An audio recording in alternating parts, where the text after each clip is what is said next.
Jokic had to go through a stage of his career where he had to get in shape before he had to lose weight and get in shape before he hit a stage to go win a championship. Giannis Antetokounmpo had to put on 50 pounds and work on his body before he went and got to the mountaintop. Steph Curry had to go, bust his ass and put on weight and size before he got to the mountaintop. All the greats that have accomplished a goal had to reach some type of adversity. Hell, LeBron James had to leave Cleveland and go to Miami to learn the recipe and to learn how to learn to reach the mountaintop. Michael Jordan, he took his bumps and bruises against the bad boy Pistons in the Celtics and had to get in the weight room before he reached the mountaintop. This is nothing new. Like, guys hit this as young players. They hit the ground running when they come into the league. They hit their head on the wall every now and then all of a sudden they have to bounce back. Go ahead. Let Dave jump in. Yeah, it's one thing to hit your head to get. Yeah, sorry. No, go ahead, David. One thing to hit your David, head against the Pistons, to hit your head on trying to bulk up. It's another thing about hitting your head against, looking like you are in shape. We're talking about Jokic. I watched Jokic play a 3 overtime game in the playoffs. I watched Jokic go full 48 and not worried about if he's going to tire out. He's gone 7 games and done and pushed teams to that limit. These are not things that I worry about. We're talking about LeBron's, Curry's, Giannis's, people like that. I do not worry about if they're in shape at the beginning of the season. I don't need to be worried about somebody like Luka Doncic. David, I agree with you defensively. He needs to show the commitment. But think about being in shape. He's been a pro basketball player since 15 years old. Last year, he missed 7 weeks with the calf injury. It's the longest he hadn't played basketball in 10-plus years as a pro. So his body's out of shape. The important thing is he's responded to it, worked on his diet, worked on his off-season conditioning, and you should get a better version of him. You have to allow for him dealing with an injury that no other guy, that he's ever dealt with before. You know what, David? You're also missing this. And it's been a couple years since we had this with Perk. His favorite mocktail is that skinny Luka. And we're getting it this summer. He's going to be drinking a lot of skinny Luka mocktails. Big Perk is going to have those ready. All right, with Marcus Smart now in the lineup, the Lakers get some much-needed depth. So, Perk, I hear something caught your eye. I'm Kendrick Perkins, better known as Big Perk. And nothing gets past me. Freeze! Just when you thought it did get past me, there I am. I spy a problem. I spy it all. Tear the hell off.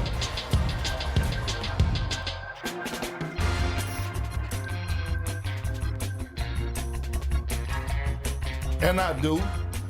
And we have this term in my neighborhood. That game recognized game.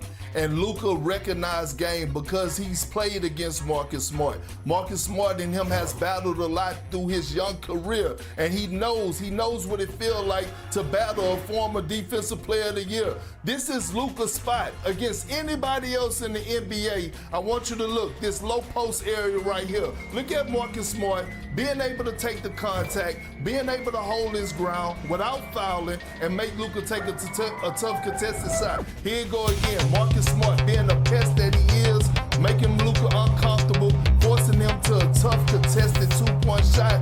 Luka saying, I know what this guy's gonna bring. I know the tenacity that he has. In Marcus Smart, in Luka's career, against Marcus Smart, he has shot 29.7% when Marcus Smart is the closest defender. Again, game recognized game. It's a reason Luka hopped his ass on that telephone to call Marcus Smart because he knows what he's going to bring to the table. Yeah, I don't think there's any question about that. I think Marcus Smart is excited. But Dave, you kind of alluded to it earlier. How much of an impact can Smart have? Considering, look, he hasn't played 60-plus games in 3 seasons. Which is a great point to point out, George. But obviously he wasn't in the best situations in Memphis because of the injuries they suffered as a total team. And in Washington, I don't even want to call them Washington. He was with the Washington Wizards. You can't use the no W. Yeah. They weren't trying to win. He was so excited to be in the Lakers facility yesterday. It was like he got a new lease on life. He's back in a winning situation. Yeah, he's on the other side of the Celtics-Lakers rivalry, of course, but he recognizes that both those franchises play to win perennially. And I think just that kind of effervescent attitude will do a lot for this group. he looks at it like, we got a chance. I asked him, the West is stacked. Yeah. And he said, well, I would stack us up against anybody else in the West. We have no ceiling. That, to me, that energy, that confidence will do a lot, getting this ball rolling in the right direction from day one of training. Yeah, listen, I had Marcus Smart on the radio show on 710 ESPN here in L.A., and I asked him about that Wizards situation specifically. He talked about the finger being a real issue, obviously, but I asked him, look, sometimes these teams in their situation, they want to play the young guys and make sure that those guys get some run. And he kind of laughed a little and said, yeah, it's a different circumstance when you're playing on a team like that. So anyway, all right, Marcus Smart isn't the only guy to play for both the Celtics and the Lakers. Shaq is an all-time Lakers great, winning 3 titles, 3 finals MVPs, and a regular season MVP in LA. He also played his final 37 games of his career for Boston and going for 9-5 in that stretch. Then Rajon Rondo, one of 2 players to win titles with both the Celtics and the Lakers, joining Clyde Lovelett. A young Rondo won a title with Perk back in 08 on the Celtics, and then again in the bubble with the Lakers. And then lastly, Isaiah Thomas finished 5th in the MVP voting for the 16-17 Celtics while scoring nearly 29 points per game and trailing only MVP Russell Westbrook in clutch time scoring. He also averaged 14 a game in 21 games for the Lakers later in his career. All right, Perk, let me ask you a question. And this is a tough one because people are watching, because they're always watching. Would you have suited up one more season if the Lakers would have come calling? You damn right I would have. You damn right. Especially for the vet minimum, suit me up. And I would have did my role to the T. And that's sitting on the bench and being the extension of whatever coach they had at the time. You damn right I would have suited up for the Lakers. All right, fair enough, Perk. I love it. You keep it 100 all the time. All right, still to come here on NBA.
cho mình mỗi bình thứ 9, mỗi bình thứ 10, tiếp theo cho mình mỗi bình thứ 11 và mỗi bình thứ 12.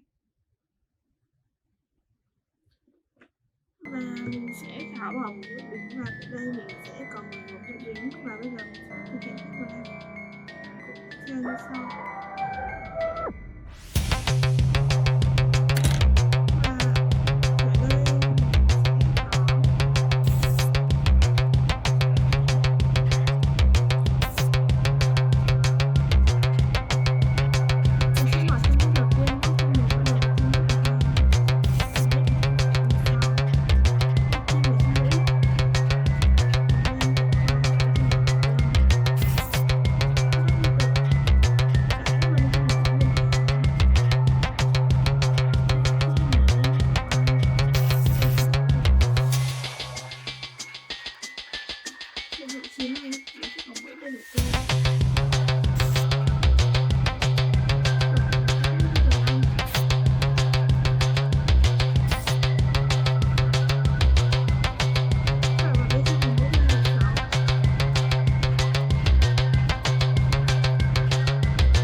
đây trong chân.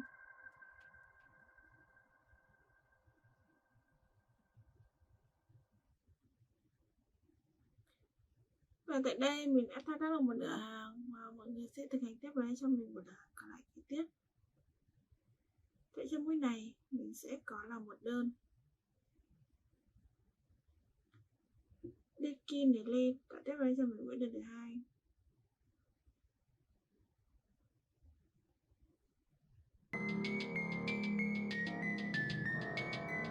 Sau đó tương tự tạo với cho mình mũi đơn thứ ba.